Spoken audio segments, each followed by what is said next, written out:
하나님 말씀 요한복음 8장 31절에서 32절까지입니다. 그러므로 예수께서 자기를 믿은 유대인들에게 이르시되 너희가 내 거하면 참 내 제자가 되고 진리를 알지니 진리가 너희를 자유케 하리라. 아멘. 하나님 아버지, 오늘도 또 우리를 불러주시고 또 주님 말씀하신 대로 귀 있는 자는 들으라 하셨으니 하나님의 말씀, 진리를 들을 수 있는 귀를 가진 자들이 이 자리에 함께 말씀 앞에 모였습니다. 하나님 아버지, 오늘도 신령한 말씀으로 그 진리를, 하나님의 의도를 알게 하여 주시옵소서. 종의 입술에 기름 부셔서 역사하시고 또 이제 힘이 없고 목소리가 좋지 아니하오나 하나님께서 도와주옵소서. 예수 이름으로 기도합나이다. 아멘.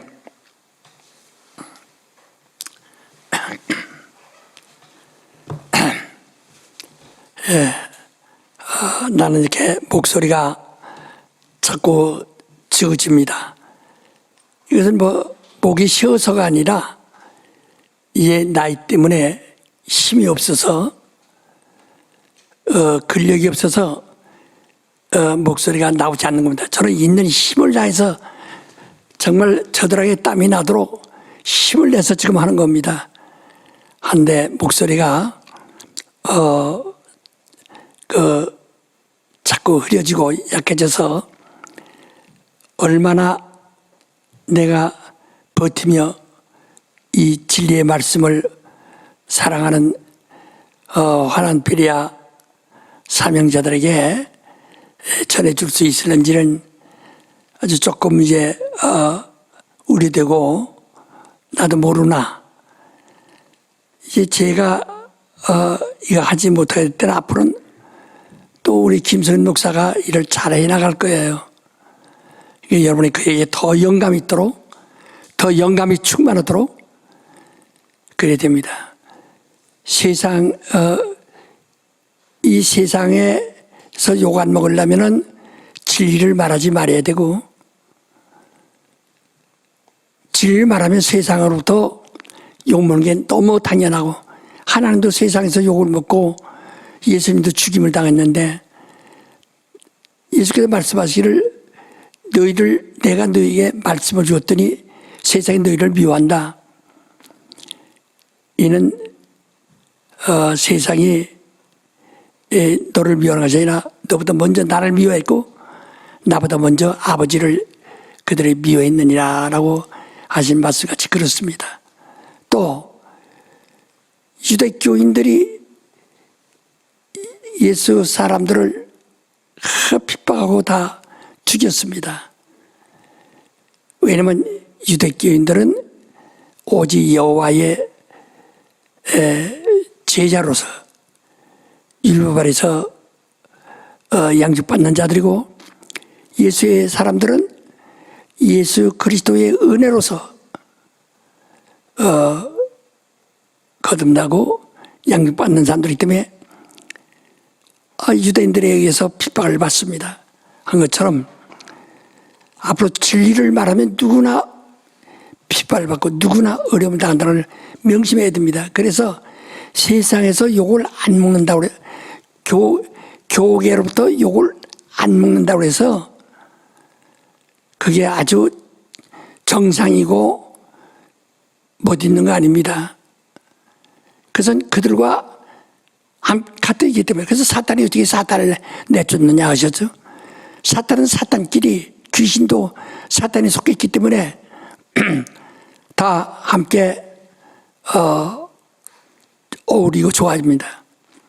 그러나 그 사단과 반대되면 공격받을 수밖에 없어요. 하와가 뱀하고 성질이 다르기 때문에 뱀이 하와를 원수로 여기고 공격하고, 하와는 뱀에게 공격을 당하고 어쨌든 뱀과 투쟁해서 살아나려고 하는 겁니다. 이와 똑같이 우리는 교계로부터 욕먹는 것을 두려워해서는 안 됩니다. 그러면 우리가 그들과 함께 돌아가고 진리를 포기해야 됩니다. 우리가 하나님이 우리에게 알게 하신 것을 포기해야 됩니다. 저는 그렇게 할 수가 없습니다. 왜냐하면 최후에는 내가 내 영혼을 위한 거니까요. 내가 하나님을 위한 것도 내 영혼을 위한 것이고, 내가 교회를 사랑하는 것도 내 영혼을 위한 것이고, 내 제자들을 사랑하는 것도 내 영혼을 위한 것이라 해요. 그렇기 때문에 나는 내 눈앞에 두고 있는 열린 문을 내가 버리고 그들과 함께 멸망으로 갈 수가 없어요. 꼭 이게 진리를 말하는 겁니다. 그러니까 앞으로도 우리가 이 베레아 운동을 잘할 수 있도록 여러분들도 똑같은 사명자 되고 우리 김선 목사에게 더 많은 영감이 있도록 아주 열심히 제가 여러분이 가르쳐온 것을 그가 그대로 답습해서 가르칠 겁니다. 그러니까 열심히로 기도 많이 해주시기를 바랍니다. 이제 계속해서 지난번에 들은 말씀을 계속 이어서 듣는데 반복된 점이 많이 있어요. 이유는 그만큼 이게 여러분이 혼탁되고 여러분들이 그렇게 정리되지 아니한 그저 사람들의 신념이나 사람들이 만들어낸 어떤 교리나 여기에 이제 익숙해져 가지고 그래서 진리를 다 잃어버렸거든요. 그걸 다시 찾으려니까 그래야 할 수밖에 없어요. 그래서 또다시 하면서 계속 반복하면서 약 20%만 새로 듣고 20%만 새로 듣고 20%만 새로 듣고 이렇게 나가도 10번을 들어도 제대로 알기가 어렵습니다. 안 들리는 사람은 이거 안 들려요. 예수께서 말씀하기를 내가 진리를 말하는데 어째서 너희는 깨닫지 못하느냐라고 말씀한 것처럼 그렇습니다. 그것이 세상 신들이 혼잡게 해가지고 예수 그리스도를 아는 지식을 해방하고 진리에 이르지 못하도록 시험하는 겁니다. 그렇기 때문에 우리가 정신을 바짝 차려서 또 듣더랍시다. 우리가 지난 주간에 우선 영이 어떻게 되는가에 대해서 말씀을 드렸습니다. 네. 다시 한번 또 이제 또 말씀드려 조금씩 해서 더 깊이 들어가 조금씩 하여튼 매 시간 한 20%씩만 20%는 새로 하고 80%는 이미 한 것을 또 하고 그 다음에 20%를 또 새거 하고 그렇게 섞어 나가는 거예요. 이게 왜 기억하게 하기 위해서. 근데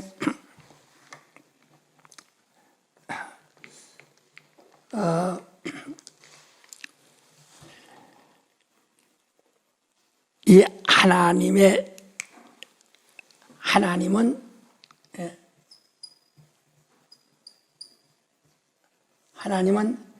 아버지시라요. 아바. 그러니까 그 이상은 없다 이 말이야. 그리고 그 이하도 없고. 그래서 하나님과 아들이니까 이해한 줄인데 아들과 하나라요. 요한복음 10장 30절에 말한 것처럼 아버지와 나는 하나이던 것처럼 하나님은 계속 말하는 겁니다. 아들은 그 의에 대한 그 뜻을 나타내려고 오신 분이다.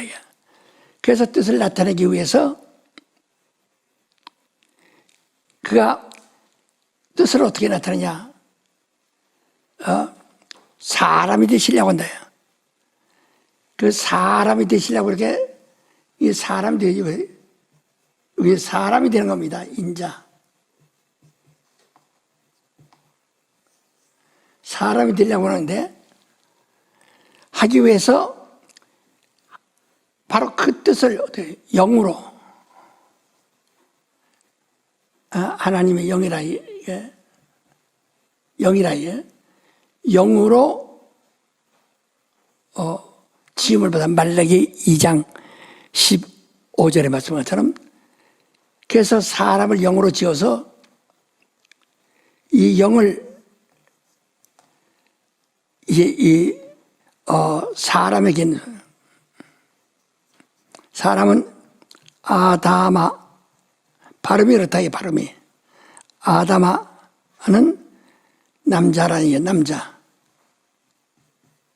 흙 또는 흙이라고도 하고 아다마 그게 사람이에요. 남자는 뜻이에요. 그래서 이 사람에다 이 영을 늦어서 그래서 사람의 영은 인격이 아니에요. 푸니마인데 영은 인격이 아니고 그냥 항구적인 존재. 그래서 하나님의 말씀은 로고스이기 때문에 인격입니다. 하나님의 말씀은 로고스니까 인격이라 이게 인격이라 그래. 인격이라는 뜻이에요. 인격이라 이게. 그러니까 이 말씀이 여기 영에 들어오면 사람의 영은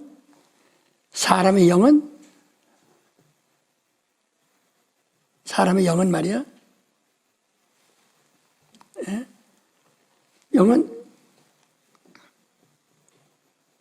사람의 영은 하나님의 말씀 그 계명과 이렇게 딱 하나가 되니까 사람의 영 자체가 하나님의 계명과 이렇게 하나가 됨으로써 합함으로써 이 사람의 여전 육체인데 여기 혼과 혼의 합할 때 어디니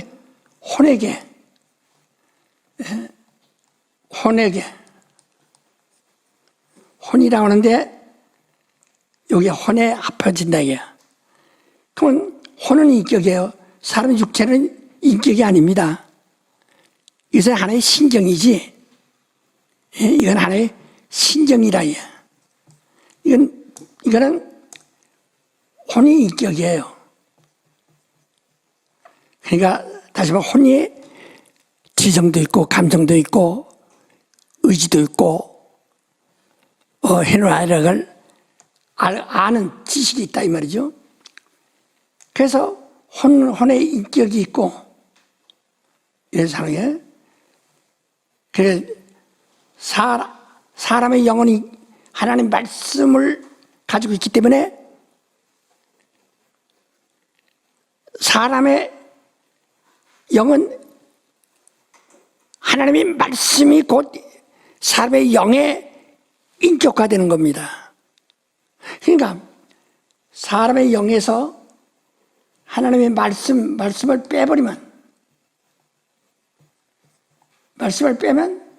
이건 아무것도 없는 거예요. 그냥 항구적인 존재일 뿐입니다.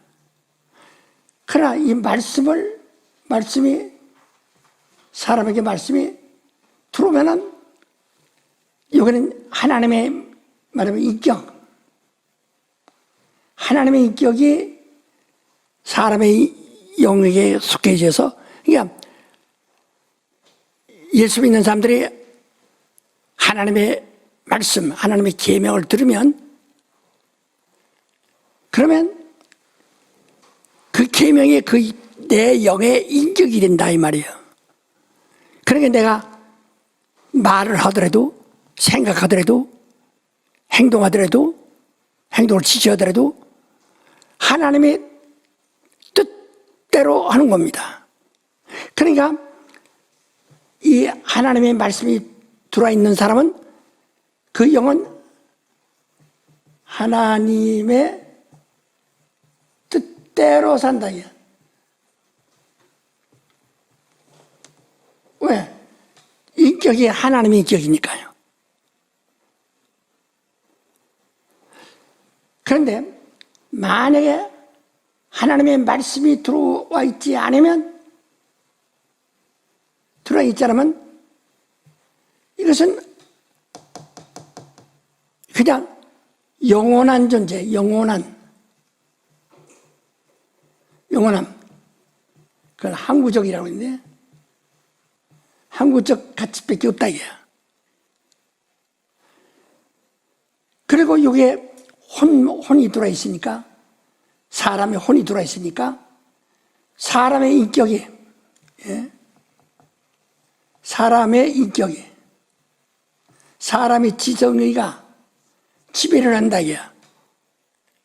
그러니까 하나님이 이쪽으로 아무것도 없고, 그러니까 이것을 근본은 어디서 오니? 육에서 나오니까, 육체로부터 오니까 육체의 생각밖에 없어요. 그러면 하나님과 원수가 된다는 거예요. 그러니까 예수 안 믿는 자와 믿는 자를 내가 이렇게 구분할게요. 예수 안 믿는 자는 하나님의 이 항구적인 가치는 있어도 그 영혼에 계명이 없다 이야.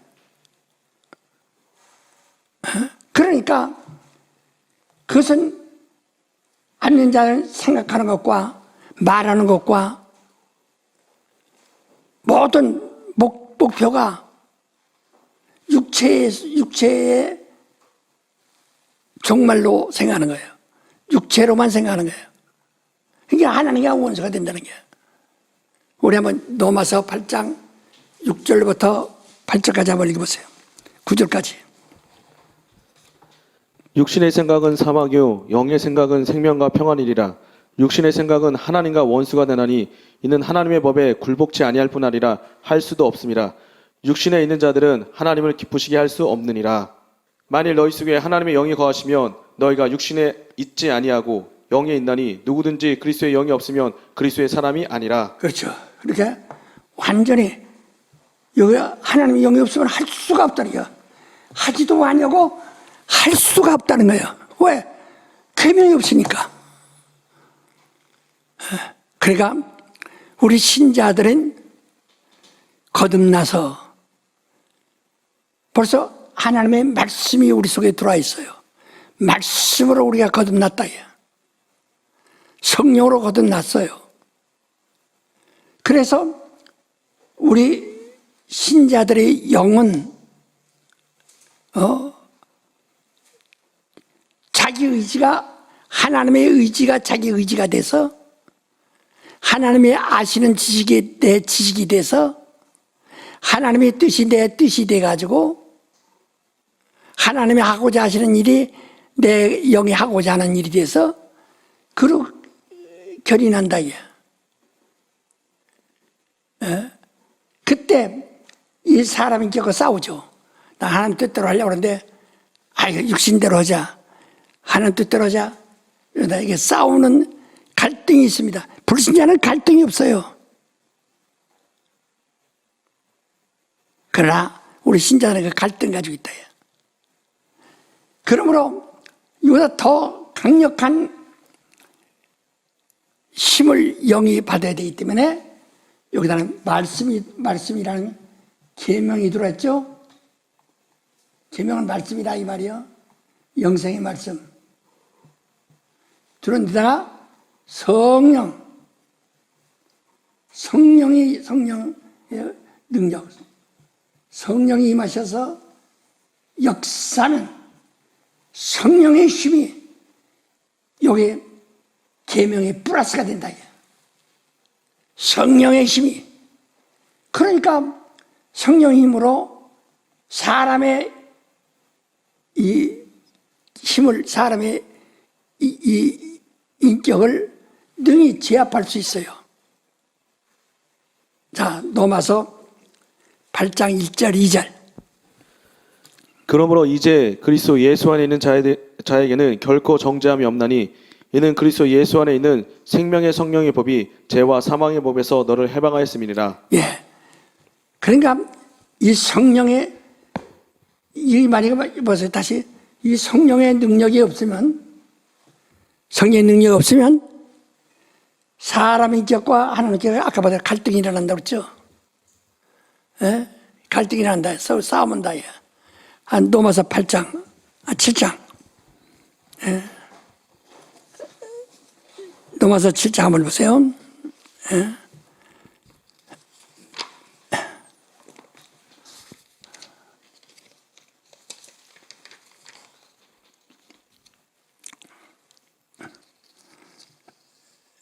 우리 15절부터 봅시다. 나의 행하는 것을 내가 알지 못하노니 곧 원하는 이것은 행하지 아니하고 도리어 미워하는 그것을 함이라. 만일 내가 원치 아니하는 그것을 하면 내가 이로 율법에 선한 것을 시인하노니 이제는 이것을 행하는 자가 내가 아니요 내 속에 거하는 죄니라. 내 속 곧 내 육신에 선한 것이 거하지 아니하는 줄을 아노니 원함은 내게 있으나 선을 행하는 것은 없노라. 내가 원하는 바 선은 하지 아니하고 도리어 원치 않은 바 악은 행하는도다. 만일 내가 원치 아니하는 그것을 하면 이를 행하는 자가 내가 아니요 내 속에 거하는 죄니라. 그러므로 내가 한 법을 깨달았노니 곧 선을 행하기 원하는 나에게 악이 함께 있는 것이로다. 내 속사람으로는 하나님의 법을 즐거워하되 내 지체 속에서 한 다른 법이 내 마음의 법과 싸워 내 지체 속에 있는 죄의 법 아래로 나를 사로잡아 오는 것을 보는도다. 오라 나는 공고한 사람이로다. 이 사망의 몸에서 누가 나를 건져내라. 우리 주 예수 그리스도로 말미암아 하나님께 감사하리로다. 그런즉 내 자신이 마음으로는 하나님의 법을 육신으로는 죄의 법을 섬기노라. 예. 이렇게 우리가 예수 믿는 사람에게 갈등이 있어요. 예? 그 죄인이라는 것은 법이라 이 말이 법. 죄인이라는 것은 내 속에 있는 죄인이라는 것은 양심이라는 율법. 이스라엘은 율법이고 이방인은 양심의 법을 말하는 겁니다.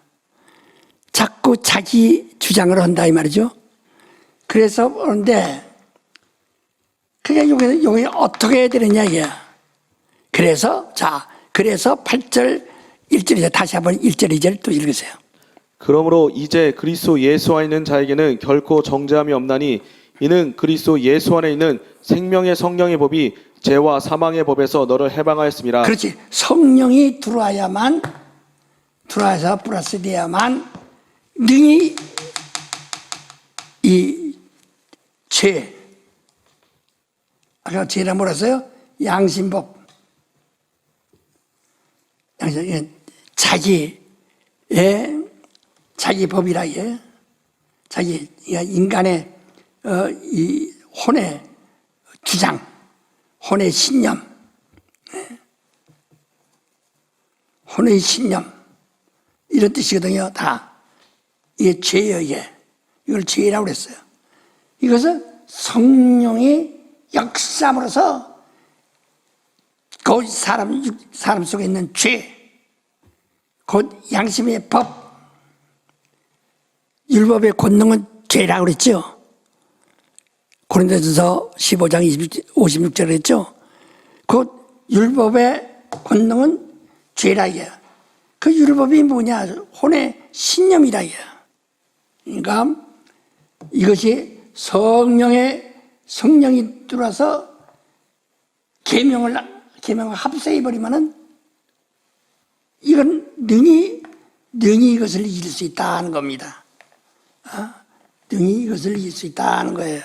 자, 거기에 로마서 8장 이거 3절부터 또 읽으세요.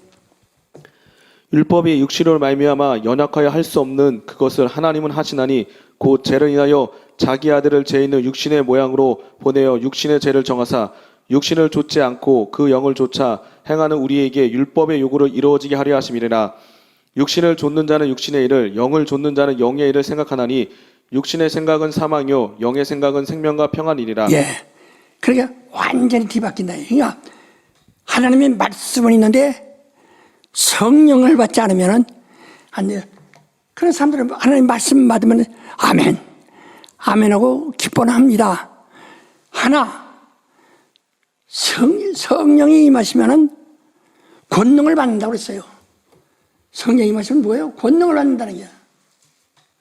그래서 방언을 말하고 귀신도 쫓아내고 병든 자에게 손을 쥐면 난다. 신유의 능력도 나타난다. 이것은 말씀만 가지고는 안 돼요. 성령이 함께 역사해야만 된다. 그러니까 성령 받았다, 아니 나 믿을 때 성령 받았다 하는 이런 어리석은 사람들이 많습니다. 받았으면 믿는 자는, 성령이 임하신 자는 권능을 받고, 예수께서도 사도행전 1장 8절에 이렇게 말씀하죠. 성령이 임하시면 권능을 받는다. 그래서 정말 우리가 성령이 내게 임했다는 증거, 말씀이 변들어서 말씀을 우리가 암기하고 입으로 증거할 수도 있지만은 성령이 임했다는 것은 성령을 무엇으로 증거하느냐 이 말이요. 그러니까 성령이 내게 임하셨다는 것은 바로 그 성령의 은사가 나타나네요. 고린도전서 12장 7절에 한번 보세요. 각 사람에게 성령의 나타나심을 주심을 유익하게 하려 하심이라. 예, 성령을 나타나게 하시면 유익하게 하랍니다. 자, 이세요. 어떤 이에게는 성령으로 말미암아 지혜의 말씀을, 어떤 이에게는 같은 성령을 따라 지식의 말씀을, 다른 이에게는 같은 성령으로 믿음을, 어떤 이에게는 한 성령으로 병 고치는 은사를, 어떤 이에게는 능력 행함을, 어떤 이에게는 예언함을, 어떤 이에게는 영들 분별함을, 다른 이에게는 각종 방언 말함을, 어떤 이에게는 방언들 통역함을 주시다니. 예. 계속. 이 모든 일은 같은 한 성령이 행하사 그 뜻대로 각 사람에게 나눠 주시니라. 예. 그렇게 그래서 성령으로 어떤 믿음을, 성령으로 지혜를, 성령으로 지식을, 성령으로 능력 행함을, 영들 분별함을, 이렇게 성령에 의해서는 특별히 이 계시받은 자들에게 성령이 막 역사하면 분명히 나타난다. 그러니까 오늘날 이 기독교인들이 하나님의 은혜 받 내가 예수 믿는다. 그 다음에 있기 때문에 이제 하나님 말씀 듣는다. 성경을 상고한다. 많은 경험 얘기 들었는데요. 능력이 없다. 이게 왜? 성령을 배제하기 때문에 그렇습니다. 그 까닭은요. 성령을 아무나 받을 수 있는 것이 아니라 침례는 각각 회개하고 예수와 하나 되고자 하는 자들은 침례받고, 침례받은 자들에게, 침례는 이 인류, 전 인류 누구나 받을 수 있어요. 예수에게로 온다면. 그러나 성령은 예수에게 온 자들에게 주신다 그 말이에요. 이 세상 사람들이 아무리 아우성 쳐도 내가 존경이요 율법을 사랑하는 자요 해도 성령을 받을 수가 없습니다. 성령은 오직 예수 그리스도의 이름으로 침례받은 자들에게 선물로 주시는 것이다 그랬어요. 그들에게 주는 선물이에요. 요새 대박이라는 말을 많이 하는데, 예? 대박이란 말이 말이야. 예? 대박이란 말이, 예? 대박이란 말이, 예? 이게 대박입니다. 배주자이다. 이게 큰 배라이야. 선물 싣고는 큰 배라 이 말이야. 옛날에 중국서 특별한 배가 들어올 때니 비단이나 이런 큰 선물을 왕실에 갖다 주려고 가져옵니다. 그러면 왕이 기분 좋아서 그 신하들을 충신들에게 좀 나눠주기도 하고, 때로는 혼이 나는 집, 남의 집 머슴살이 할지라도 장가가고 시집가는 사람에게 그날 그에게만 왕과 같이 관을 씌우고 요 흉패를 붙이고 관대를 하고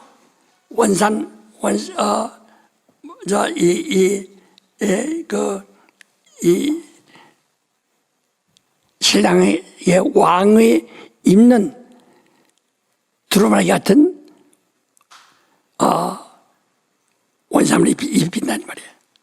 그리고 또 신부에게는 왕비마냥 쪽돌이 쓰고 왕비마냥 큰 비녀 꽂고, 그래서 색동 이제 원삼을 입습니다. 그래서 그날 하루만은 왕같이 취급하느라고 왕같이 대접해 주는 거예요.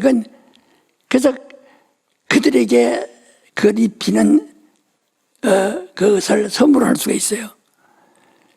그래서 이 중국에서 큰 배가 들어오면 저 대박이다. 이게 선물백자예요. 선물백자. 선물을 싣고 온 백자라 이 말이야. 큰 배라 이게.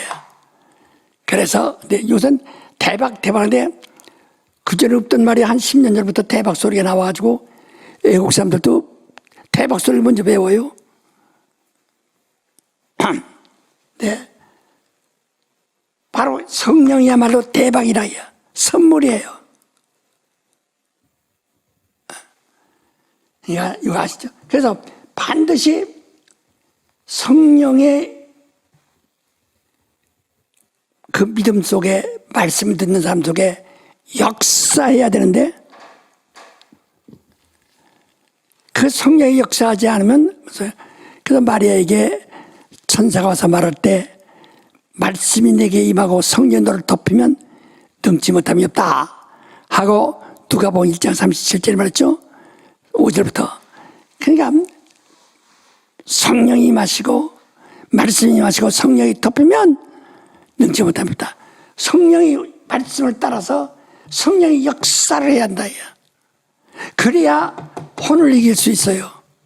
말씀 가지고는 혼과 싸운다. 그러나 거기다가 말씀 플러스하고 거기다 더 하나 성령, 이렇게 하면은 혼을 이긴다. 사람의 혼을 박살낼 수 있다. 이길 수 있다. 능히 극복할 수 있다 이 말이야. 여러분 이제 이걸 잘 이해하셨죠? 이게 혼은 사람의 지성과 의지와 감성, 해화력을 깨닫는 이런 지성과 감정과 의지를 가지고 있는 게 혼인데,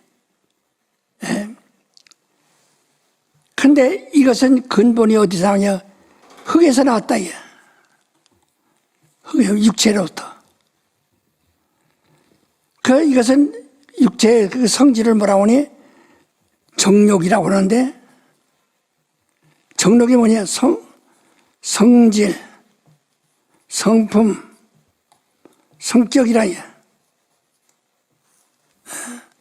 전부가 이런 지성과 감정과 의지가 성질을 따라서, 성품 따라서, 성격 따라 나타난다.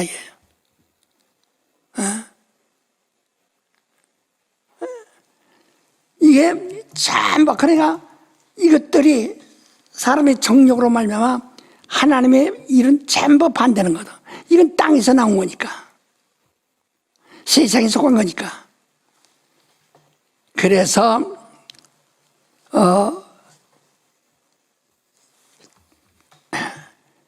이 사람의 이게 한 영이 되게 해가지고 거기다가 계명을 줬던 겁니다. 선악과 계명을 선악을 알게 하는 열매예요. 그러니까 계명을 어기면은 바로 선악을 알게 하는 타락한 자가 된다. 그러니까 자기 양심은 선악을 아는 것이 양심이거든요. 선악을 아는 것이 양심이라. 종교적인 양심이 바로 선악을 아는 양심이거든요. 종교에서는 전부가 선악을 가지고 다룹니다. 우리 기독교는 선악을 다루지 않습니다. 이미 선악은 십자가에 못 박았고 선악 아는 것은 우리는 은혜를 받는 겁니다.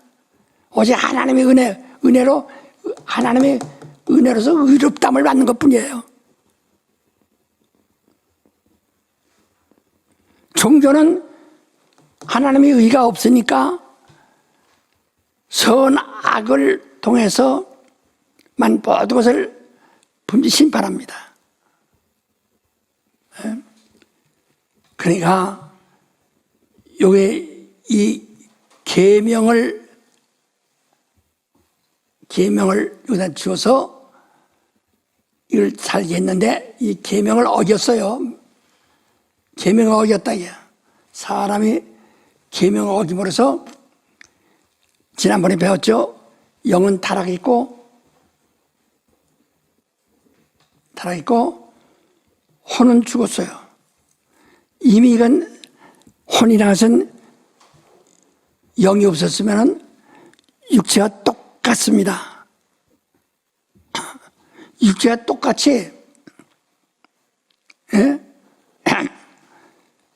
육체가 죽으면 혼도 없어지고 혼이 떠나면 육체는 썩어서 먼지가 되고 함께 이게 아주 간다 이겠죠. 그런데 그 혼이 죽었으니까 어떻게 되나? 사람의 인격이 여기다 플러스 항구적 가치가 더해진다면 혼은 영원히 죽는 겁니다. 영원히 죽는다. 그러니까 영과 영처럼 영원히 죽는다. 그게 지옥 가는 수밖에 없는 거야. 이 영이 없었으면 육체로 살다가 육체 죽으면 끝나네요. 네피리 같은 사람들이 영이 없으니까 육체로 끝나면 같이 끝나고 말 텐데, 영이 들어온다면은 유익하면은 하늘나라가 살 수 있는데, 죄를 지면은 지옥에 가서 살 수밖에 없다. 무종에 들어갈 수밖에 없다고. 그래서 바로 죄가 지는 바람에 죽었다. 무엇이? 이 혼이 죽었어요. 아담이 죽었어요. 죽음으로 네필만도 못하다 이야. 이제 지옥에 가서 죽어야 되니까, 지옥까지 가야 되니까. 네. 그럼 바로 우리가 지난간 이것도 배운 것입니다. 자, 그래서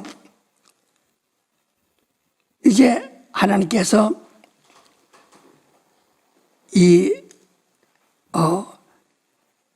영을 이 땅에 주신 것은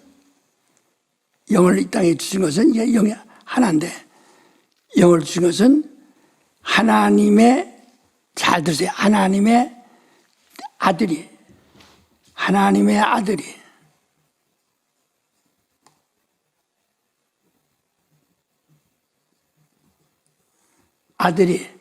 하나님의 뜻을 이루시려고, 뜻을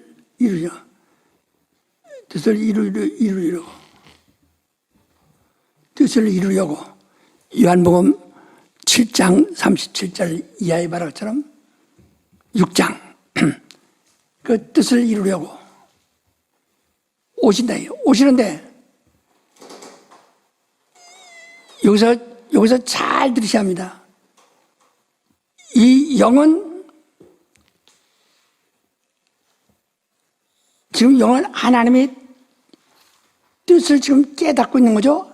하나님의 아들이 아직 오신 것은 아니에요. 하나님의 아들이 올 수 있도록 만반의 기회를 만드는 겁니다. 만반의 기회. 그 여기서 마침내 마리아까지 왔어요. 마리아까지 왔다. 예. 이것은 계속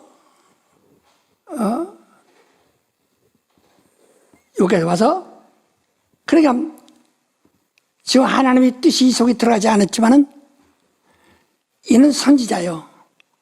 사람의 영은 선지자라. 그래서 이걸 그가 언제든지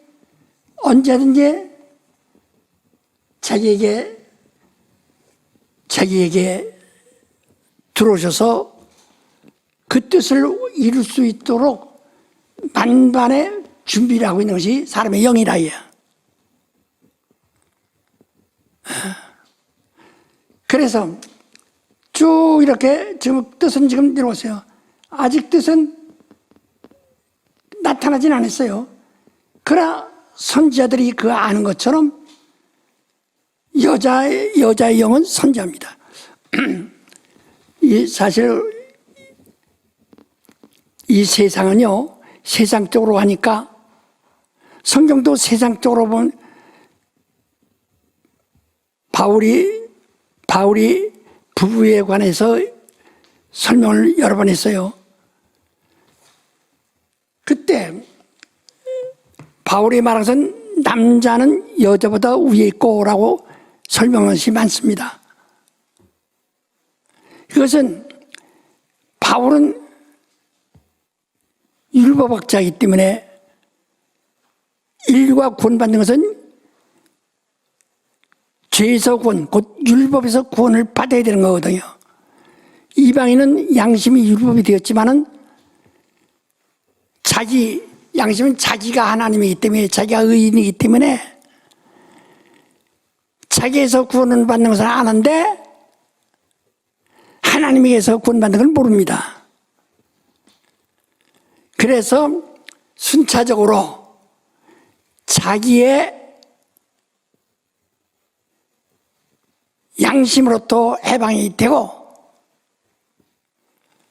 곧 하나님의 앞에서 죄인된 그 형편에서 구원을 받는다. 그러니까 다시 말해서 양심도 법이에요. 양심은. 그런데 이건 개인입니다. 개인의 법이라요. 그런데 율법은 하나님의 법이라요. 그래서 우리가 죄소구원 할 때 이것도 죄예요. 양심에 꺾이면 죄가 된다. 그래 율법도 결국은 지키지 않으면 죄가 되는 것이고, 그런데 다 죄인데 여기서 분명히 구분이 돼야 합니다. 오늘 사람들이 이걸 잘 구분하지 않아요. 율법은 하나님의 법이에요. 양심은 개인의 법이에요. 그래서 이방인이 이스라엘은 율법 아래 있었기 때문에 이미 애굽에서 나와서 광야에서 율법을 그들은 신앙 양심으로 받았기 때문에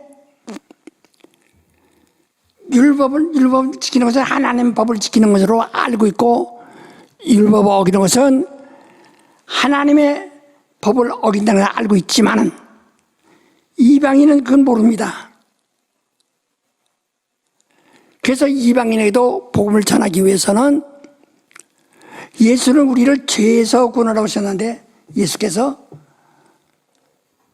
그러니까 자기 개인의 법, 개인의 양심에서는 내가 구원받다 알지만 하나님으로부터 하나님 법으로 구원받다는 것을 그 구원을 받아야 된다는 것은 그걸 모르고 있다 이거예요. 그래서 바울은 원래가 율법학자입니다.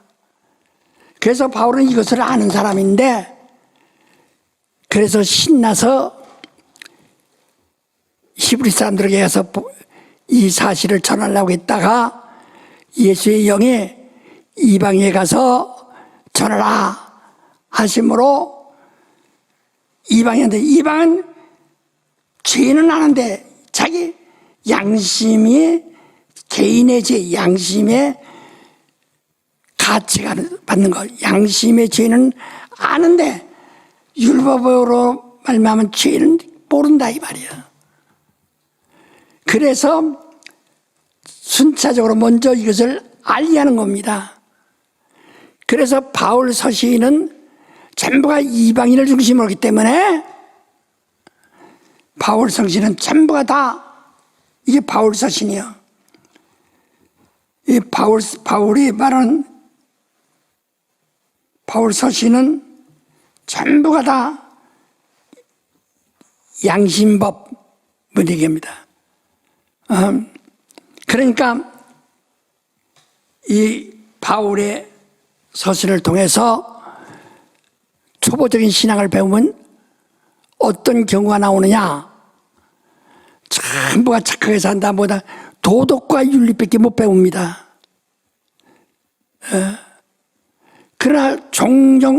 그러나 예수의 은혜로만 구원받는다는 것을 결론적으로는 계속 강조하지만 거기까지 가기가 어렵죠 이게.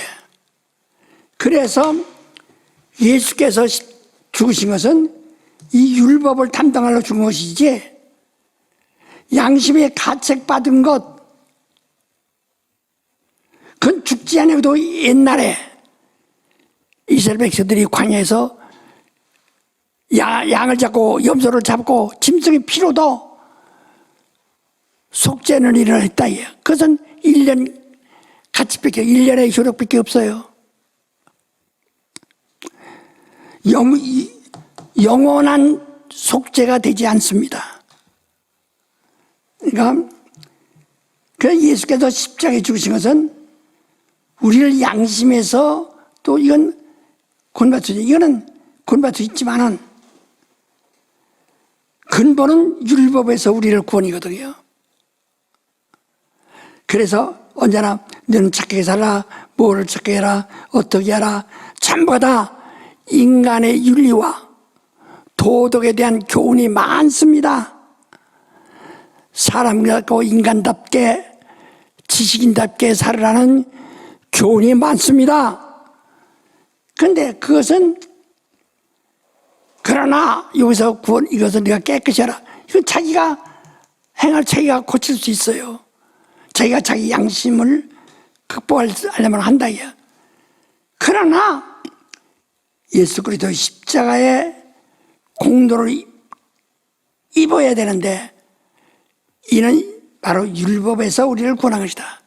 그러니까 네가 여기서 마지막에 나는 죄인입니다. 아무리 양심이 그래도 나는 오직 하나님께만 범죄했습니다 하는 하나님께만 죄를 졌습니다 하고 말을 꺼내야만 구원이라 해요. 근데 이거 하나님께만 죄를 졌습니다 라고 하지 않냐고. 근데 양심이 가책받는데 이렇게 이제 마음이 편안하다고. 자기 개인만 편안했지 하나님과 관계는 하나도 해결이 안 됐거든. 알아들어요? 네. 그래서 이 바울 신학으로서 공부한 자들은 지금 대개가 세상에 있는 신학교의 신학이 바울 신학인데 그러니까 성령을 부인한다. 성령에 대해서 그렇게 열심히 내지 않습니다. 성령에 대해서 아쉬워하지 않습니다. 그러니까 전부가 그러니까 남 정죄나 하지. 자기 정죄나 받고. 그러니까 바로 우리가 이스라엘 바깥에 있는 사람들이 예수 그리스도의 구원을 받으려면 그 초보적인 순차적으로는 내 양심이 죄가 있지 않느냐. 그게 내 죄인데 그걸 깨끗게 해라. 성결케 해라. 하나, 우리는 바로 하나님께만 범죄했습니다 하고 전부가 다 율법 아래 포함돼서 그리스도의 은혜로 제산 받으라 그거거든요. 그런데 이건 이 사람들은 하나님께 범죄한 것을 사함받는 기쁨이 있는 것이 아니라 자기 양심에 가책받는 것에 해결됐다고 해서 아멘 이런다 이 말이야. 하나님께 죽을 죄 지은 것을 거기서 살아났다는 그 기쁨보다 자기 양심이 항상 불안하고 개운치 못하고 그런데 그러니까 예만 어떤 사람은 도를 닦는다고 자기 죄를 진 것만큼 도 닦는다고 그 탑을 몇 바퀴 돕니다. 100바퀴 1000바퀴 돌아 해서 고행을 통해서 자기 양심의 꺼리끼는 다 소화시켰다는 게 갚았다겠지. 그날 기쁘다 하고 됩니다. 그 종교인들 기쁘다. 나는 양심이 내 양심을 찾은 사람이요, 똑바른 사람이요, 그 착한 사람이죠. 그럼 구원 받았습니까? 구원 받지 못해요. 그러니까 이건 이 단계보다는 훨씬 이 이스라엘의 하나님의 법을 지키는 사람보다 개인의 법을 어겨서 가책을 받는 사람과 하나님의 법을 어겨서 사망의 두려움을 갖는 사람과 틀리다.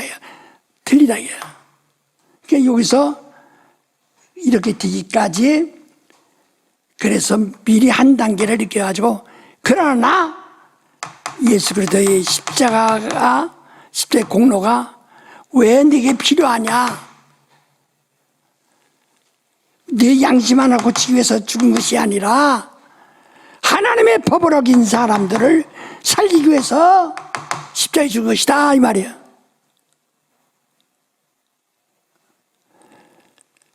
여러분이 지금 뭐 하나 틀겨지고 또 잘하면 되죠. 아프리카에만 나 이제 아마존에 거기에 세미나 갔다가 그 추장이 우리에게 특별한 음식을 만들어준다고 나를 위해서 원숭이를 잡았어요. 원숭이를 잡는데 원숭이를 잡아서 내 평생 원숭이 고기 처음 먹어봤어요.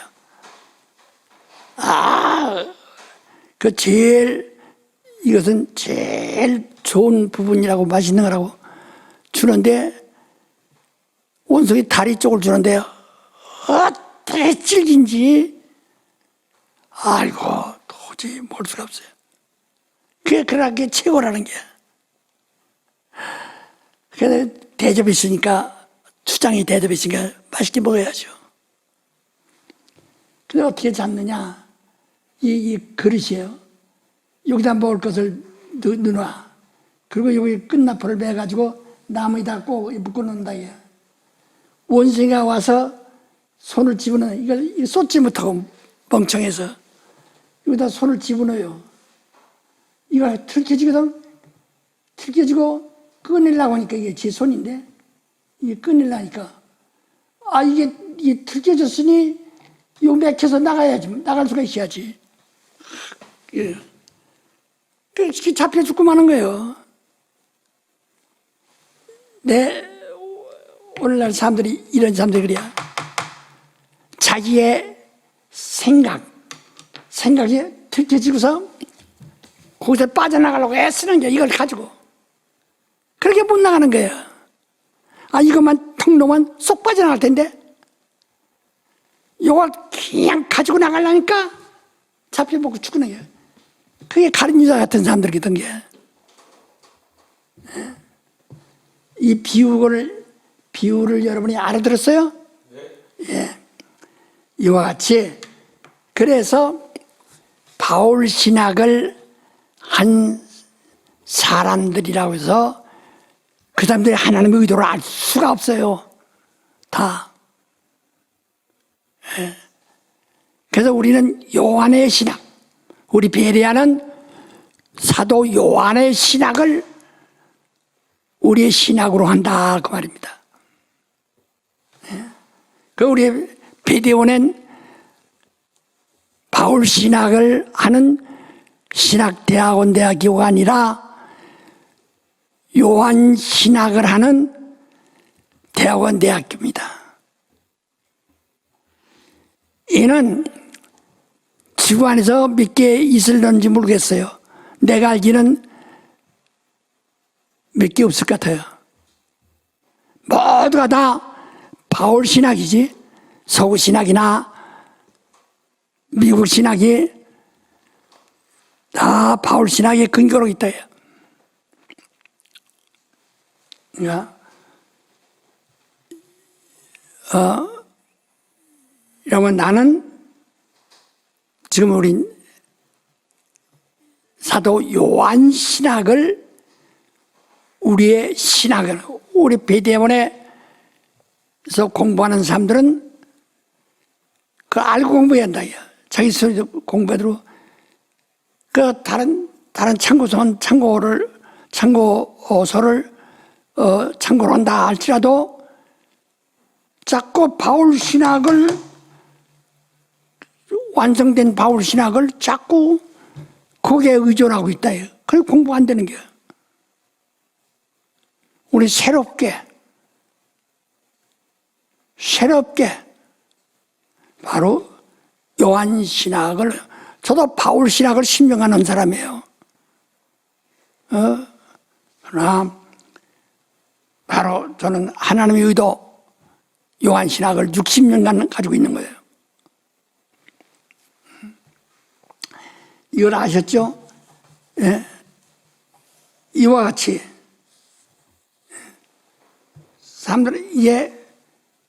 사람들은 죄를 졌다니까 이걸 근본 알아야 한다. 아담이 죽었어요.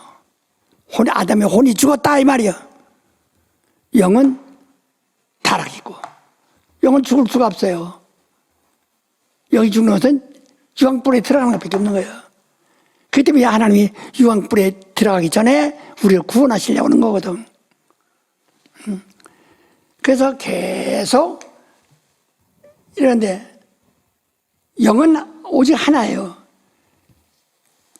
말라기 2장 15절에 왜 영이 하늘에 충만한데 하나만 지으셨느냐, 이런 경건한 자손을 얻고 잡이라 라고 하신 것처럼,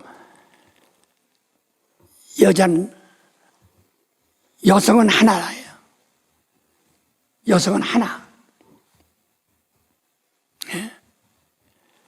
그래서 이 기독교 인들이 아까 말을 하다 말했지만은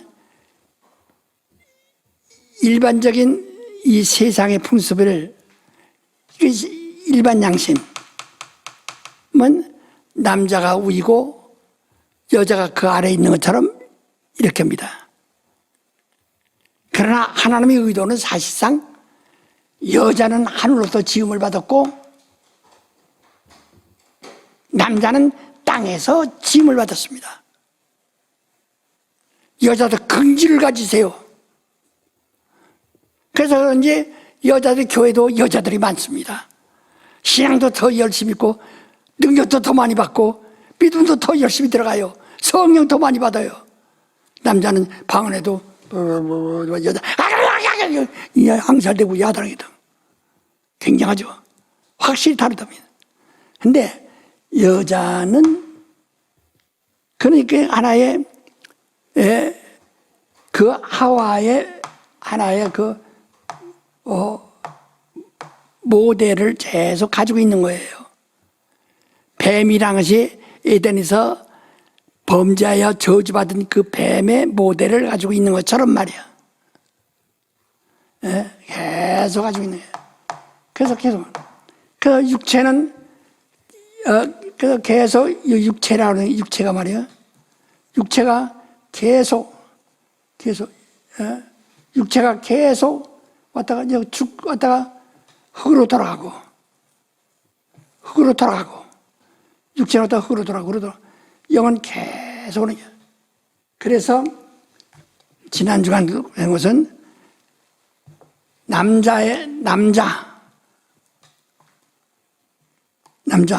사람은 정자라고 하는데 정자라는 것은 가장 적은 생물을 말한다. 생물은 변화가 있어야 됩니다. 성장이 있어야 합니다. 생산, 변화, 성장이 있어야 돼요. 이게 생물이에요. 그래서 그러니까지 그랬죠. 남자는 정자고 올챙이 마냥이 됐다고. 근데 여자는 난자라는 것은 난자는 생태라 해요. 이건 생물이지만 이건 생태예요. 생태계가 망가지면 생물이 못 살죠. 이같이 환경을 말한다. 생물이 들어가서 살 수 있느냐 하는 생태를 말한다 이 말이야. 그게 물이 썩으면 고기들이 못 사는 것처럼 생태계가 망가지면 생물들이 못 살아요. 그래서 저 무슨 4대강 사업이 해서 생태계가 파괴됐다 막 그러잖아요. 그래서 생물들이 죽는다. 그런데 같이 생태계라는 것은 환경을 말하는 것이다. 여자는 그래서 이는 생산하거나 변화되거나 성장하지 않아요. 그냥 그래서 난자와 정자의 차이는 그 정자는 1mg이라는 게 아주 그러니까 그 1ml에 미리 안에 1억 5천 개가 들었다는 거예요. 1억 5천 개. 1억 5천 마리가 거기 있는 겁니다. 그래서 계속 생산되는 게 1억 5천 마리, 1억 5천 마리, 1억 5천 마리. 계속 남자마다 다 그렇게 가지고 있는 겁니다. 그러나 여자는 하나밖에 없어요. 말기 2장 15절 같이 하나. 그 하나예요. 계속. 그래서 이게 난자는 여러분 사람이 말이에요. 여자는 한 여자의 몸에서 약 400번의 링게르병에서 이 링게르 맞을 때 물이 똑똑 떨어지듯이 400번 떨어지는 거예요. 똑똑똑 400번 떨어지는 겁니다. 그 400번 떨어지면 다 없어져. 하나예요. 하나가. 그래서 여기서 정자가 와서 이렇게 미리 지나가면 소용없고, 또 이거보다 이 난자가 오기 전에 미리 나와도 소용없고, 여기에 딱, 아주 타이밍이 딱 맞으면 여기서 난자와 정자가 딱 만나는 순간에 제로가 돼버리거든, 제로. 완전 제로예요. 이건 사람도 아니고 남자도 아니고 아무것도 아니야. 그리고 여기에서 몇 분째 이제 둘로 갈라져서 남자냐 여자냐가 요 살이 이제 시도하기 시작한 거죠. 이같이 이것이 타이밍에 딱 맞아야 되는 거거든. 근데 그래서 이 정확하게 여자는 29일, 28일 정확하게 타이밍이 똑똑똑 그런데 그거 안 맞으면 지나갈 수도 있고 미리 나올 수도 있고 그 안 맞을 수가 있다고요. 그러면 잉태가 안 되는 거죠. 그러니까 그것이 이렇게 올 때 정말 딱 맞아야 남자가 정자가 딱 맞아야 된다. 이것이 바로 그 하나의 그 인간 그 잉태의 구성인 구조인데요. 그래서 이게 지금 이렇게 똑똑똑 떨어져 나가는 거예요. 그래서 한 사람 그래서 이 동정녀라는 것은 지난주에 또 배웠어요. 동정녀라는 것은 동정녀.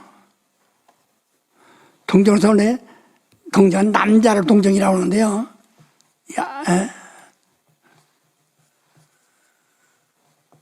동정녀인데 동정녀는 성숙한 자로서 결혼할 수 있는 성인된 여자, 결혼할 수 있는 우리 어머니 13살에 결혼하셨는데요. 그 성숙한 자를 근데 아직 남자를 알지 못할 때를 동정녀라고 하는 겁니다. 그러니까 이 약혼 있는 정혼이라는 것은 약혼보다 조금씩 결혼과 똑같은 게 정혼이에요. 그런데 이 모든 처녀는 모든 동정녀는 누구의 것이라고 했어요? 지난번에 하나님의 것. 저 아프리카에 왕비를 지금도 그런 전통을 가지고 있는 나라가 있어요. 왕이 부인을 얻으려고 할 때는 그 해는 일절 여자를 시집을 가지도 못하고 또 결혼식을 하지 못합니다. 왜? 그들은 동정녀들이니까 누구의 것이에요? 왕의 것이라 이게. 그 왕이 결혼 하나 선택해서 결혼하면 이제 그때 결혼할 수 있어요. 그 전에는 그러니까 지금 우리나라도 왕비를 그 시자비를 이제 택하려고 할 때는 전 국민에게 명령을 내려서 아무도 결혼하지 않는다. 왜? 모두가 누구의 것이요? 왕의 것이기 때문에. 무슨 얘기인지 알아들어요? 네. 그래서 이 동정녀는 누구의 것이에요? 하나님의 것이라. 하나님의 것. 근데 거기서 그냥 마리아가 정언했어요. 그래서 동정녀니까 그때까지는 누구의 것이야? 하나님의 것이래요. 그 다음에 예수를 낳기까지는 동침하지 않았더라. 우리 한번 마태복음 1장 23절로 25절까지 읽어보세요. 보라, 처녀가 잉태하여 아들을 낳을 것이요 그 이름을 임마누엘이라 하리라 하셨으니 이를 번역한즉 하나님이 우리와 함께 계시다 함이라. 요셉이 잠을 깨어 일어나서 주의 사자의 분부대로 행하여 그 아내를 데려왔으나 아들을 낳기까지 동침치 아니하더니 낳음의 이름을 예수라 하니라. 그렇지. 그래서 하나님에 의해서 낳았다고 해서 임마누엘이라고 한다. 이와 같이 아담 이후에 요셉까지 마리아의 남편 요셉까지 오기까지 계속 그런데 와다 동정녀가 있다가 결혼하면 누구 하나님 것이야, 사람 것이야? 그렇지. 예. 사람의 것이네. 결혼하면 사람의 것이 돼버린다. 그러니까 결혼 직전엔 하나님 계셨다가 결혼하면 사람 것이 되는 거야. 결혼 직전에 하나님 것이 됐다가 결혼하면 사람 것이 되는 거야. 결혼 직전에다 결혼하면 사람 것이 되는 거야. 예. 그럼 이렇게 그다음에 기회가 왔어요. 와서 계속 하다가 마침내 헨리라는 사람의 딸 마리아가 정혼했는데 동정녀라기야. 결혼하기 전에 그때 누구의 것이요? 하나님 것이라기야. 딱 하나님. 그러니까 여기서 하나님이 여기서 성령으로 말씀이 잉태한 것이라기야. 예, 이게다. 그러니까 모두가 다 하나님의 것이었다가 이제 사람이 근달이면 사람의 것이 돼버린 거야. 하나님의 것이 됐다가 하나님의 누구나 다 동정녀 처녀들은 다 하나님의 것입니다. 일단은. 그러다가 결혼은 그러나 마리아 이유는 아니고 마리아로 이제 종결된 겁니다. 끝을 낸 겁니다. 이것을 위해서 바로 영을 하늘에서 지어서 아담에게 맡겼다 그 말이에요. 응? 아니 맞다. 여기까지는 지난번에도 들었고 그러니까 반복해서 들으니까 여러분 이제 더 확실하게 이해를 하실 겁니다. 그렇죠? 네. 예. 그런데 이렇게 오는데 하나님이 여기서 하나님이 뜻이 여기 와서 잉태된 것이지. 내가 잉태한 것은 하나님의 아들이 잉태한 것이다. 말씀이 육신되어 오시는 하나님이 잉태한 것이다. 라고 그랬죠. 어제 전부가 다 기인일시나 하나님은 아직까지 자기 것이지만 잉태하진 않았다. 그러다가 마리아에게서만 드디어 하나님의 것이니까 거기만 잉태가 되었다 그 말이야. 알았어요? 이와 같이 그러니까 계속 하나님이 같이 그러니까 계속 동행하는 거예요. 동행을 하는 거예요. 동행하는 겁니다. 동행 맞지? 그러니까 이 아담이 아기를 낳았는데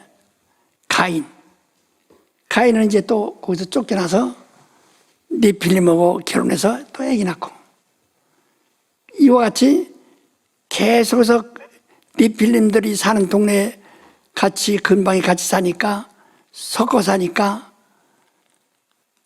뭐 하나님의 아들들과 사람의 딸들이 말이에요. 이들의 영이 있는 것은 하나님의 아들들이고 영이 없는 것은 사람의 아들들, 사람의 딸들 그렇다 해요. 그들과 결혼하고 자꾸 그런데 에녹은 하나님과 동행하더라. 다행히. 그 다음에 노아도 하나님과 동행하더라. 한번 창세기 6장 8절 한번 읽읍시다. 8절 9절. 그러나 노아는 여호와께 은혜를 입었더라. 노아의 사적은 이러하니라. 노아는 의인이요 당세의 완전한 자라. 그가 하나님과 동행하였으며. 예. 노아는 의인이었더라. 하나님 의가 있는 하나님을 두려워하는 자라 이 말이에요. 한 자라. 그는 완전한 자라. 이게 네피로 섞인 적이 없다. 이게. 하나님과 동행하시며 계속 그걸 잘 유지하는 거예요. 이와 같이 이러다 아브라함도 똑같이 에녹이나 노아나 똑같이 아브라함도 하나님과 그는 의인이요 하나님과 동행한 자요.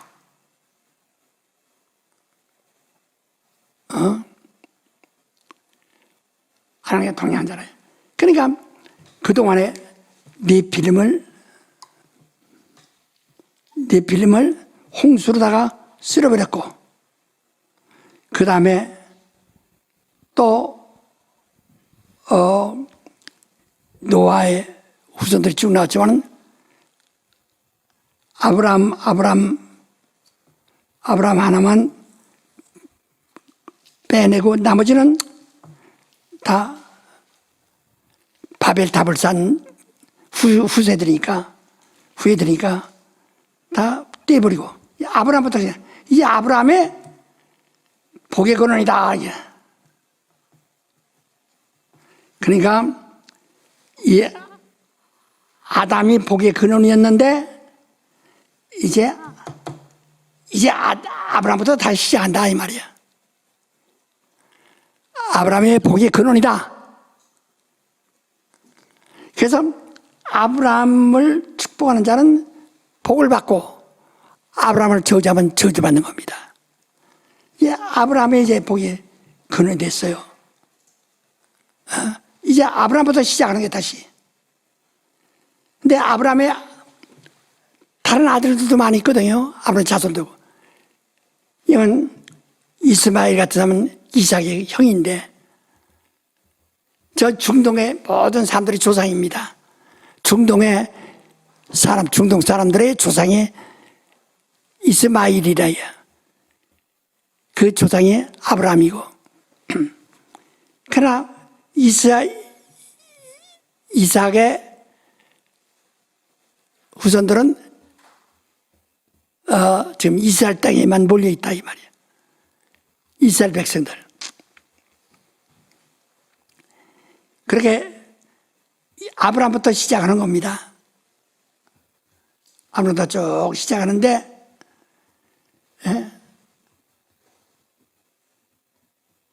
여기서 이삭, 그 다음에 이삭의 밑에 야곱인데요. 왜 내가 이렇게 그리는 거니?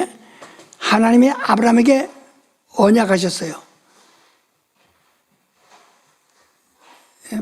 내가 너에게 복 주고 너를 가나안 땅에 내 자손이 들어가게 하리라. 이를 위해서 하나님이 바로 이삭에게 맹세를 하셨다. 모리아산에서 맹세하셨습니다. 맹세를 하셨어요. 맹세. 이삭이 맹세를 하셨어요. 창세기 22장 15절 한번 봅시다. 여호와의 사자가 하늘에서부터 두 번째 아브라함을 불러 가라사대 때 여호와께서 이르시기를 내가 나를 가리켜 맹세하노니 내가 이같이 행하여 내 아들 내 독자를 아끼지 아니하였은즉 내가 내게 큰 복을 주어 내 씨로 크게 성하여 하늘의 별과 같고 바닷가의 모래와 같게 하리니 내 씨가 그 대적의 문을 얻으리라. 예. 그러니까 그 대적의 문을 보더라. 저기가 그 마태복음 16장 16절에 말하겠죠. 베드로에게 네가 음부의 권세를 너를 이기지 못하리라 하는 말과 똑같은 말입니다. 대적의 문, 대적의 빗장, 큰 대문의 빗장을 네가 부순다 그 말이야. 그래서 그러니까 그리스도가 나타나 마귀를 대적할 그리스도가 나타난다 그 말이에요. 그 이삭에게 맹세하러 누굴 약속했느냐? 대적의 문을 붙는 자. 대적을 그 발등상으로 삼고 대적을 굴복시킬 자가 나온다 이 말이야. 그리고 야곱에게는 율례로 정하셨다. 시편 105편 6절을 봅시다. 그 종 아브라함의 후손 곧 택하신 야곱의 자손 너희는 그의 행하신 기사와 그 이적과 그 입의 판단을 기억할지어다. 그는 여호와 하나님이시라. 그의 판단이 온 땅에 있도다. 그는 그 언약 곧 천대에 명하신 말씀을 영원히 기억하셨으니 이것은 아브라함에게 하신 언약이며 이삭에게 하신 맹세며 야곱에게 세우신 율례 곧 이스라엘에게 하신 영영한 언약이라. 예. 이건 율례, 율법으로, 율례라는 것은 육체의 예법이라 그 말이야. 그 율법이란 뜻이에요. 육체의 예법. 그래서 야곱은 이삭의 아들입니다. 그러나 이삭을 통해서는 맹세로 그 음부의 대문을 부술 자가 나오리라 하셨고 맹세하셨고, 야곱에게는 율례를 주어서 네 백성이 가나안 땅까지 가나안 땅을 밟으려 하고 거기에서 그렇게 말씀했습니다. 그러니까 이게 아브라함에게 주신 복은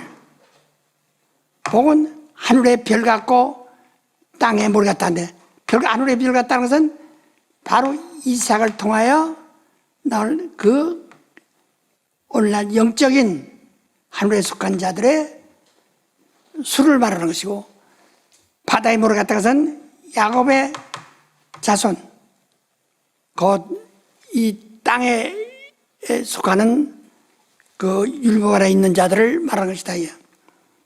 그런데 여기서 아브라함에게 그런 준 복을 이삭에게 맹세로 하셨고, 야곱에게는 율례로 정하셨다 이 말이에요. 이렇게 딱 구분했습니다. 근데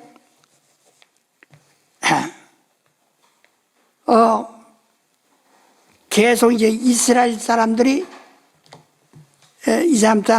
야곱에게 하신 율법은 어디까지냐? 바로 예루살렘까지.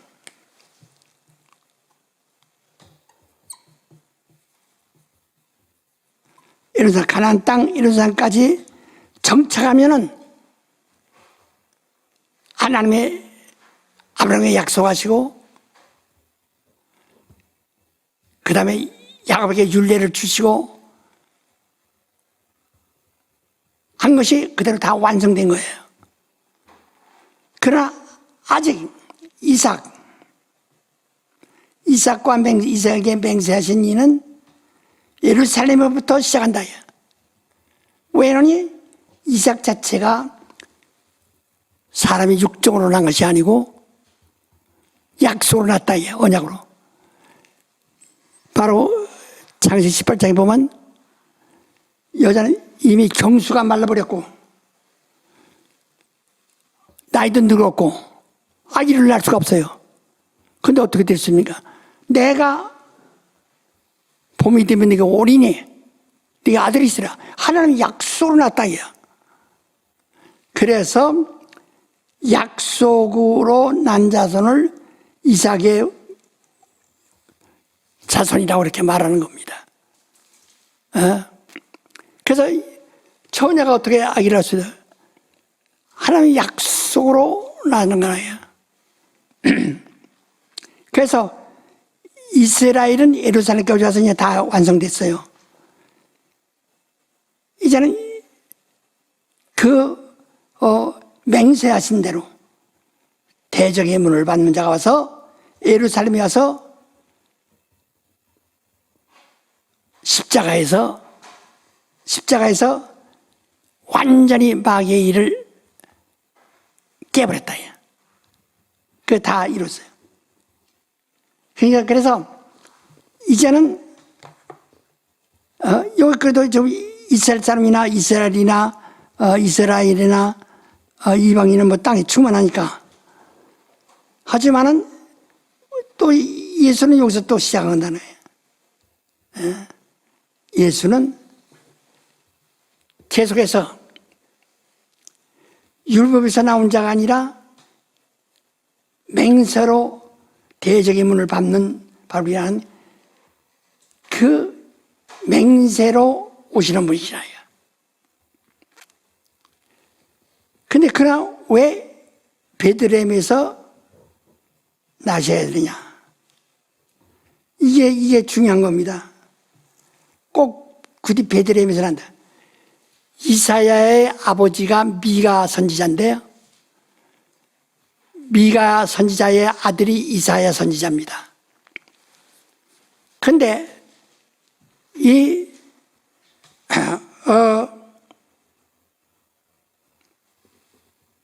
미가 선지자가 미가서 5장 2절에 보면 베들레헴에서 그가 난다고 했다. 한번 읽어보세요. 베들레헴 에브라다야, 너는 유다 족속 중에 작을지라도 이스라엘을 다스릴 자 내게로 나올 것이라. 그의 근본은 상고의 태초이니라. 예, 거기서 나온다 이 말이에요. 예? 거기서 나와요. 거기서 나온다 이게. 누가? 베들레헴에서 아주 큰 자가 나온다 이게. 예, 큰 자가 나온다 이게. 요게 이제 아주 이것도 잘 들어야 합니다. 그러니까 우리가 무엇이 같은 성경을 가지고 있고 강좌에서 말씀 듣는데 진리를 먹고 있느냐 아니면은 비유를 먹고 있느냐 하는 거예요. 이 모세의 율법이나 이것은 다 비유요. 비유는 구원받을 수가 없어요. 선지자들이 말한 것도 비유라요.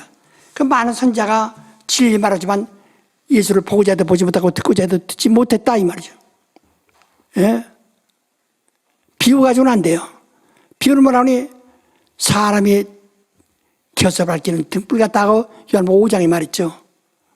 그러니까 비유로서 하는 것이 아니라 우리는 진리해야 되는데 근데 여기서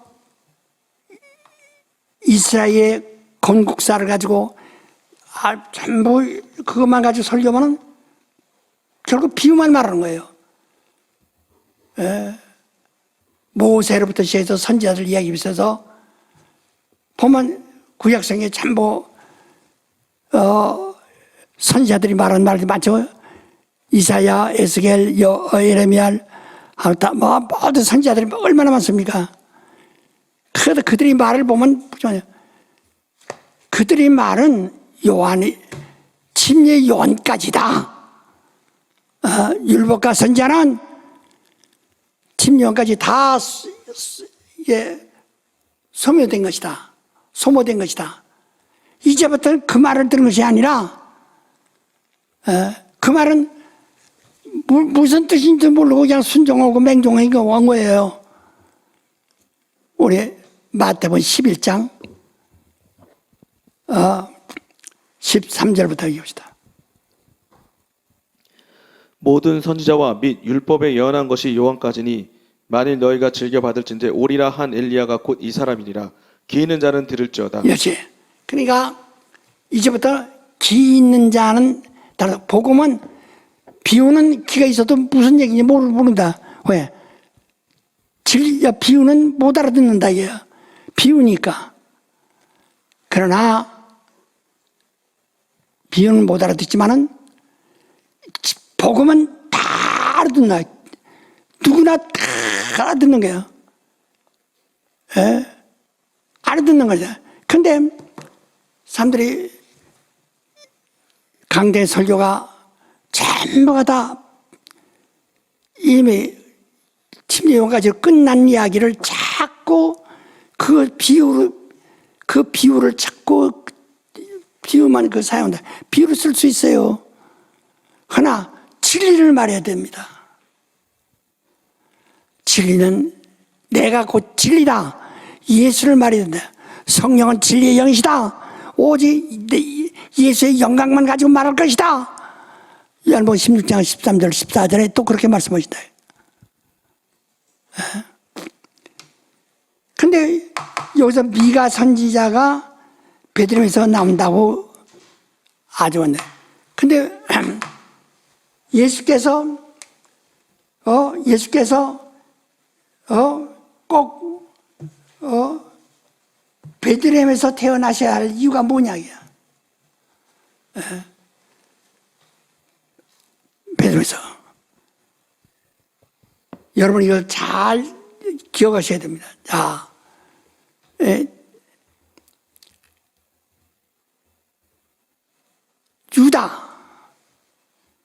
유다라는 건 야곱의 아들이 유다였죠. 유다. 야곱의 아들이 유다라야. 유다는 바로 하나님이 그리로 온다고 하는 정통성을 가지고 있다고요. 근데 유다가 큰 아들이 엘이라는 아들이 있고 둘째가 셀라라,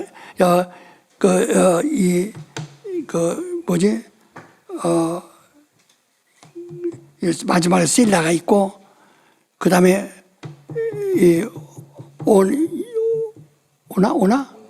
오나가 있고. 근데 엘이라고 하는 아들이 정통을 가져야 됐는데, 죽었어요. 죽으면은 아우가 이 오난이라는 사람이 여기 와서 형을 대를 이어야 됩니다. 오난의 자식을 낳을 수가 없어요. 자기가 낳아도 엘의 자식을 낳아야 되기 때문에 엘의 부인이 누구니 다말입니다. 다말이라는 여자인데 다말에게서 반드시 난다. 여자가 우선이니까요. 다말에서 날 텐데 엘이 죽었는데 다말이 그건 오난이라는 사람이 오난이 바로 다말에게 자동적으로 들어가서 다말에서 낳는 자식이 엘의 자식이 돼야 된다. 근데 오난이 고의로 피임을 했어요. 그래서 피임을 갖다가 보통 일반적인 의학 상식으로 의학 용어로 말할 때 오나니즘이라고 합니다. 피임했다 이제. 그 하나님이 그런 오난을 또 쳤어요. 그 셀라라는 사람이 있는데 셀라라는 사람이 세 번째인데 이 유다가 셀라는 어리다고 해서 또 죽을까봐 엘도 죽고 오난도 죽었는데 셀라도 죽을까봐 슬쩍 피할 때 다말이 자기 시아버지의 아이를 낳았어요. 그 누구니 베레스입니다. 베레스라는 아들을 낳았다. 자, 그러면 유다의 베레스가 유다의 손자입니까? 아들입니까? 여기 하나의, 그래서 이거 왜곡됐죠? 분명히 다말은 며느리니까 며느리 자식이 손자인데 바로 유다의 아들로 이렇게 이 격으로 올라가는 겁니다. 이게 왜 중요한 거니? 이제 또 보세요. 또, 자, 이거 알아들었죠? 저럼. 그 다음에, 롯기 한번 봅시다. 롯기. 사사기 다음에 롯기. 롯기에 보면은, 나옴이란 아이가 그 남편이 죽었어요. 남편이 죽었다, 얘. 그래서 죽어서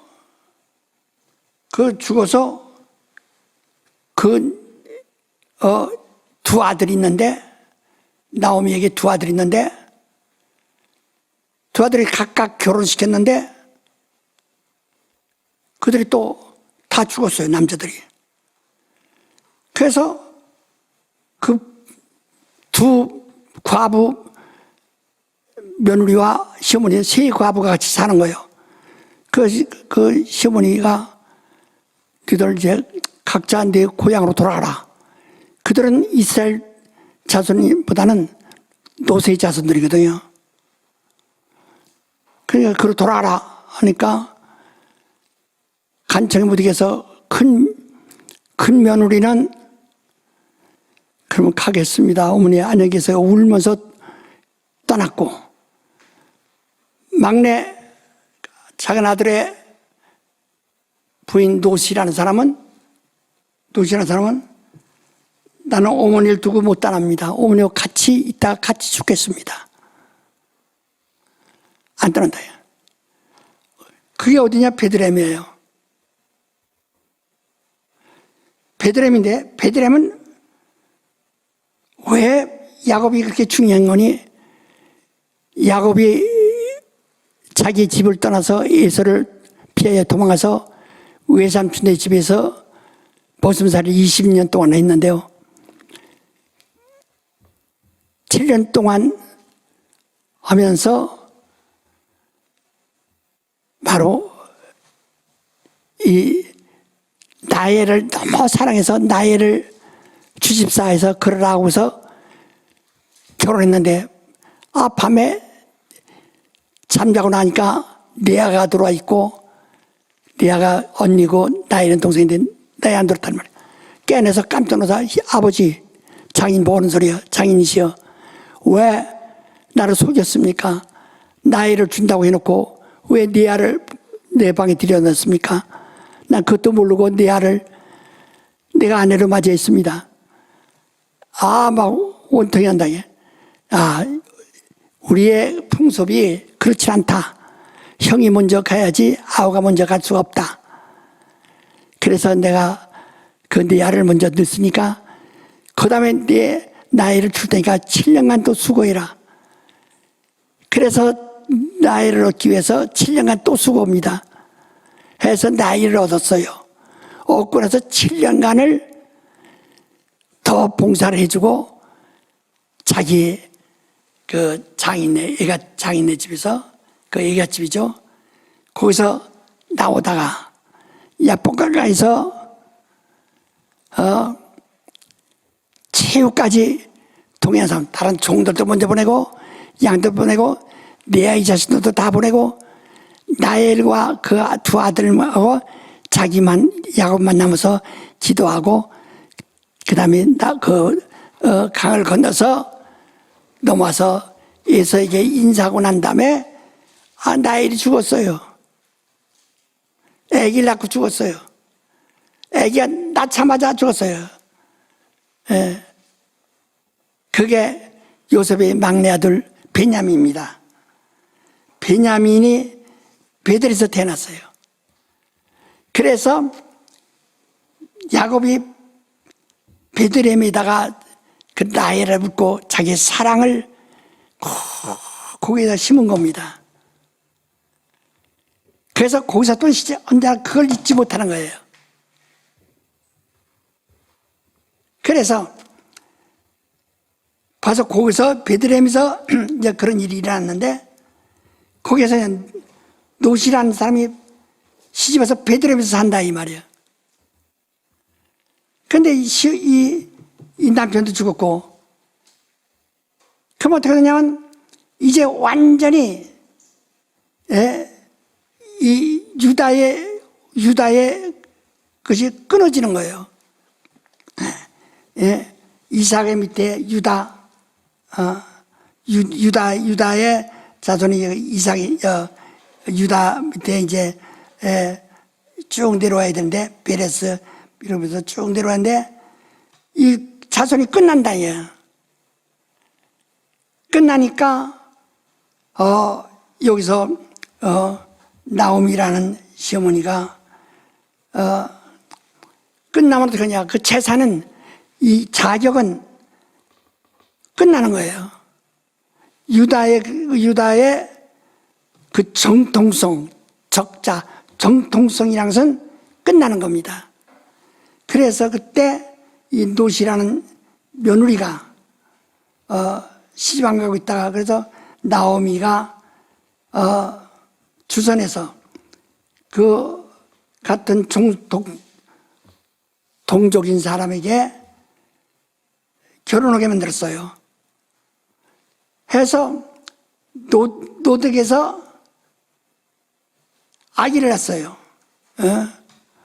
노져서 아기를 낳는데 그 아기가 누군가? 한번 우리 룻기에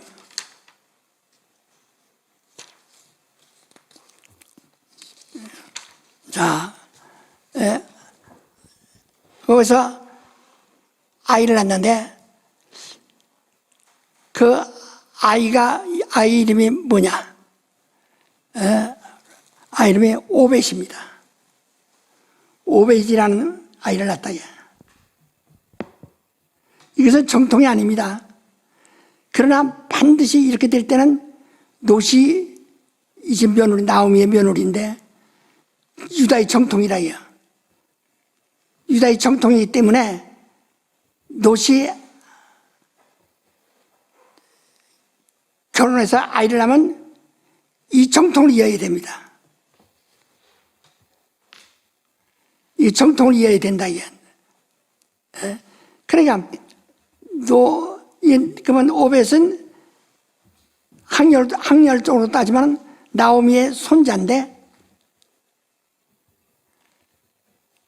오벳을 이걸 이루려니까 오벳이 나오미의 아들이 되는 거예요. 아들로 이렇게 바뀌는 겁니다. 아까 그 다말에게서 베레스가 낳는데 베레스가 유다의 손자인데 아들로 되는 것처럼 이 손자인데 아들로 돌아가야 됩니다. 왜? 정통 때문에 그렇습니다. 정통 때문에. 이와 같이 그래서 이 오벳이 누구냐? 오벳의 아들이 이새입니다. 이새의 아들이 다윗입니다. 그래 이 정통이 이렇게 이어진 거예요. 그런데 이로 올라가서 보면 이건 사실은 이쪽에 아무 상관도 없거든 유다와.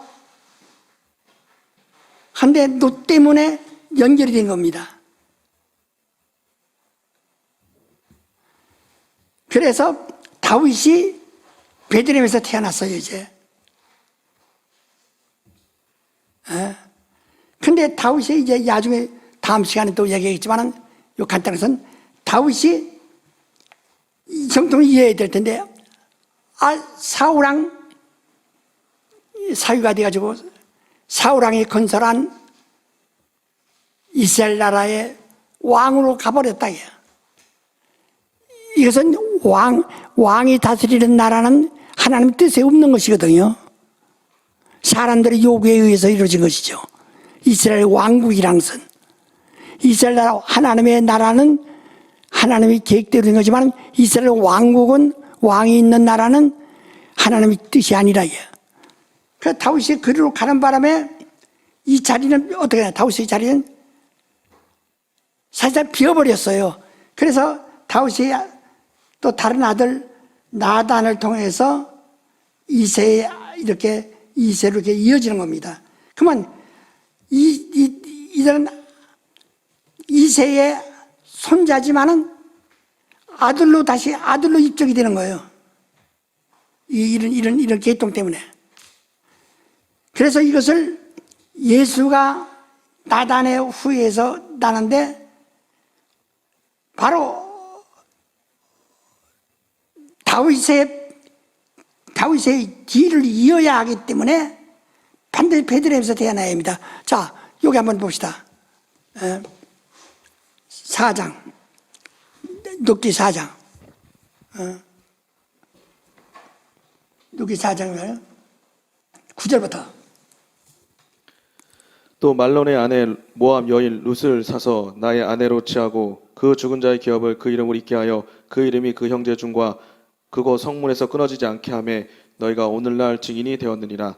성문에 있는 모든 백성과 장로들이 가로되 우리가 증인이 되노니 여호와께서 내 집에 들어가는 여인으로 이스라엘 집을 세운 라헬 레아 두 사람과 같게 하시고 너로 에브라스에서 유력하고 베들레헴에서 유명케 하시기를 원하며 여호와께서 이 소년 여자로 내게 후사를 주사 내 집으로 다말이 유다에게서 낳아준 베레스의 집과 같게 하시기를 원하노라. 이에 보아스가 룻을 취하여 아내를 삼고 그와 동침하였더니 여호와께서 그로 잉태케 하심으로 그가 아들을 낳은지라. 여인들이 나오미에게 이르되 찬송하리로다. 여호와께서 오늘날 내게 기어 물을 자가 없게 아니하셨도다. 이 아이의 이름이 이스라엘 중에 유명하게 되기를 원하노라. 이는 내 생명의 회복자며 내 눈의 봉양자라. 곧 너를 사랑하며 7 아들보다 귀한 자부가 낳은 자로다. 나오미가 아기를 취하여 품에 품고 그의 양육자가 되니 그 이웃 여인들이 그에게 이름을 주되 나오미가 아들을 낳았다 하여 그 이름을 오벳이라 하였는데 그는 다윗의 아비인 이새의 아비였더라. 베레스의 세계는 이러하니라. 베레스는 헤스론을 낳았고 헤스론은 람을 낳았고 람은 암미나답을 낳았고 암미나답은 나손을 낳았고 나손은 살몬을 낳았고 살몬은 보아스를 낳았고 보아스는 오벳을 낳았고 오벳은 이새를 낳았고 이새는 다윗을 낳았더라. 예, 아주 기가 막히게 내가 지금까지 얘기한 그대로 있잖아요. 네. 그대로 같이. 그래서 유다가 베레스를 낳아서 유다의 손자인데 아들이 된 것처럼 또 이와 같이 네가 노시 다른 사람을 통해서 아들을 낳았지만 노시 그 나오미 집안을 떠나지 않음으로써 나오미가 노시 며느리가 낳았는데 사람들은 그걸 갖다가 나오미가 난 아들이다 이렇게 한다. 그 나오미가 누구냐? 오벳의 난 자가 그 누구냐? 노스를 통해서 난 자가 누구냐? 바로 오벳이고 오벳이 누구냐? 바로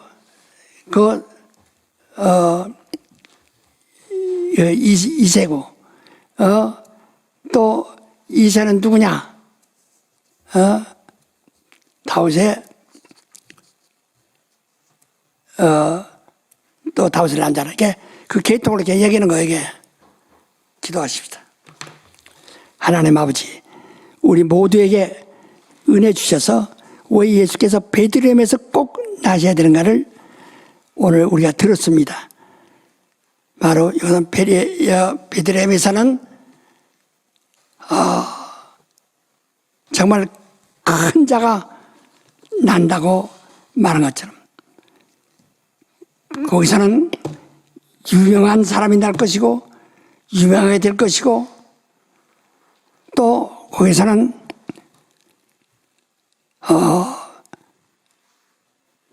이스라엘 중에서 가장 큰 자가 나올 것이고 정말 이스라엘 구원자가 나리라는 예언한 대로 그대로 되어진 것을 우리가 또 성경을 통해서 확인하였습니다. 이러므로 우리 모두가 다 이 진리를 잘 깨닫게 도와 주옵소서. 예수로 기도옵나이다. 아멘.